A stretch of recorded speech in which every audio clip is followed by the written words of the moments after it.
what can we do? Like the kids are bored, they don't have sports. It's like this, if you're not direct provision centers, like day centers, they're like a prison.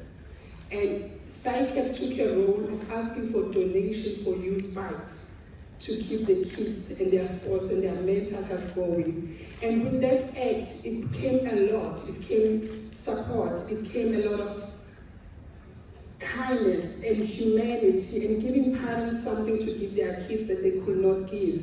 And I knew then that I need to work there. So long story short, I ended up in the Mayo County Council, and I was there with Renee, I think she's in the room as well today. And it was amazing because there it was as well the community role, and I learned so much. But I knew that I need to be the frontliner, I knew to be in person. So when the role opened in Southwest Mayo, I had to reach out. I had to go in and apply for it because then I qualified. I had the skill that Maria McKell has sent me to go and learn. I did my 3 years of a degree for community development, and it was scary. The reason it was scary is like, do I qualify? Can I reach that role? But when I walked into the interview, knowing that I have met Catherine many times, I have seen, Maria McKell was not in Southwest at the time, however, I have seen the work. Then when I got in there, I was greeted by our beautiful CEO, Sabina Trench. And it was calming.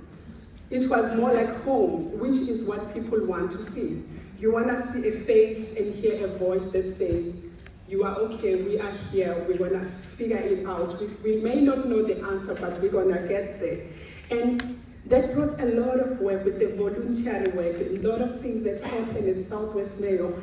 If I can bring you a little bit to how Southwest Mayo is different from my understanding of Southwest, I feel like Sabina handpicks the SICAP team. You need to be a human person, you need to be a team player, you need to have all these great qualifications because you'll be the frontliner. And that's what we have in our SICAP team. We have amazing minds. We have Caroline Gilly who can break things and put them apart in one go. We have a lot of good teams. And all that, it helps to highlight and bring all what we do. So I work as a community development and a youth officer. And for me, that role is amazing. That's why I look young, and I'm not, it's because I chill a lot. I hang around a lot of young people, it keeps my cool. But what I learned in that role is how to deliver what was given to me as a migrant woman. I was given dignity, I was given an ear to listen to, I was elevated, I was empowered, and all this was how SICAP should always stay. Should always be, where it leads people to places where you get far. Before I even came to Southwest, that's another thing Maria McKell did there. She empowered us to start a group with the women in the center, where there's lots of volunteer groups, but we could start a group of our own. We call it Balikonis Inclusion Project. And we were providing food for families that could not afford. Because sometimes you can work, but you cannot afford sugar at a certain time. You are out, and we will provide it. And we will do that using our point system that the government will give us. I can get 2 sugars and pass it to someone instead of overloading one system. And it grew to something even more bigger. It grew so bad that we were nominated for many hours. We won hours under Southwest Mayo. And up to date, that group became very huge. And all this is because of the SICAP work. The SICAP always led us to the right direction. The people behind the work led us to the right direction. Oh, that's me graduating there from my education.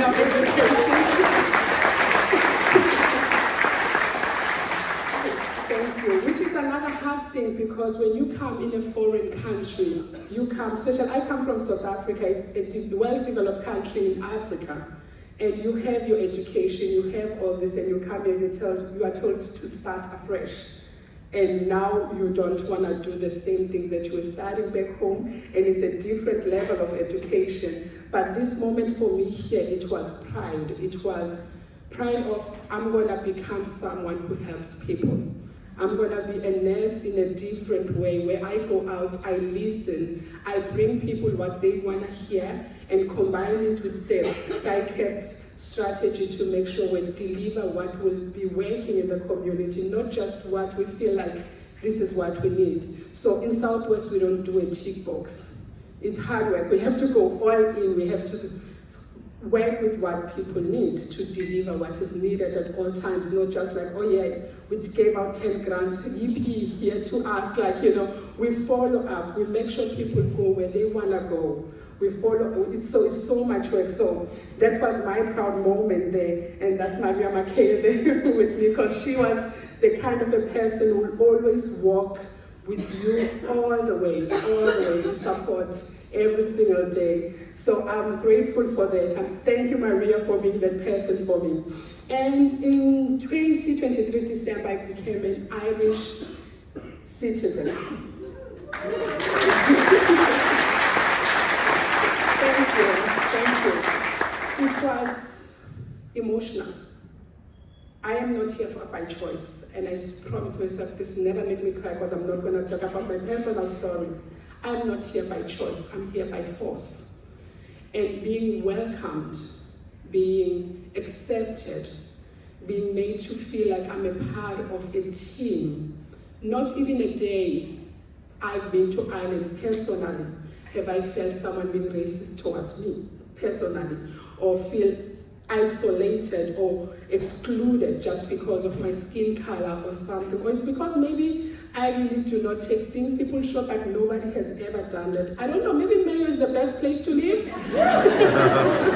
However, it's more of like, I've got the best people around me. I was talking to Anne Renee that she took me from A to B up to now, because she's a sports person. And my son up to now is going further, but that's how I always got welcomed in Mayo. So when I got my citizenship combined with my work and everything else, I knew I wouldn't have done this if there was no SICAP. Because if there was no SICAP, there wouldn't be Natalia, there wouldn't be Maria McHale, Sabina will not be there. You know, so many pieces of this puzzle will not come along the right way, and there will be me, a migrant woman with a son alone in a country, left out trying to figure out how to be safe. It made my case so easy, because most of the time, all I had to think about was, what do we do tomorrow? How do we get there? What goal to achieve? It was not focusing on just my trauma. And when I became a citizen, to me, it just signed a certificate that I belong, but I already knew that I belong, because at work I belong, in the community I'm welcomed, everywhere I go, I feel like I really belong. So that's my two beautiful human beings there, and they bring a lot of empowering to me, because I want them to not see themselves as migrant or different color skin kids. I want them to contribute based on what they have in the inside, and take in every positive thing that's been given to them and give it back to the community. So what's most important in life that I have learned is that no matter what we go through, no matter what you pass, I don't know how I'm still alive, but I just want to resilient, so nothing breaks me easily or even hard. However, it's a matter of like, you need to take what you want and use it. Don't take the negative that's going to break you more, but take what you want and use it. And make sure that it grows you to a place of gratefulness, of contribution and comfort. So I'm not going to hold you any longer. I just want to thank SICAP for this opportunity. And I want to thank Southwest Mayo, because it does really play the role in a different way. If you come to our company, there's diversity, there's inclusion, it's a friend zone place. You go to work to smile. We have Vicky Talis now. I think Sabina found that there was another missing piece then, brought us Vicky, and it's a place where you can think, you can approach your CEO or your line manager with an idea and do not feel like you are alone. And all this is because of how the strategy of SICAP works. So I am here, and I hope I go further in life. And I just want to say thank you for giving me this opportunity and listening to me. Thank you.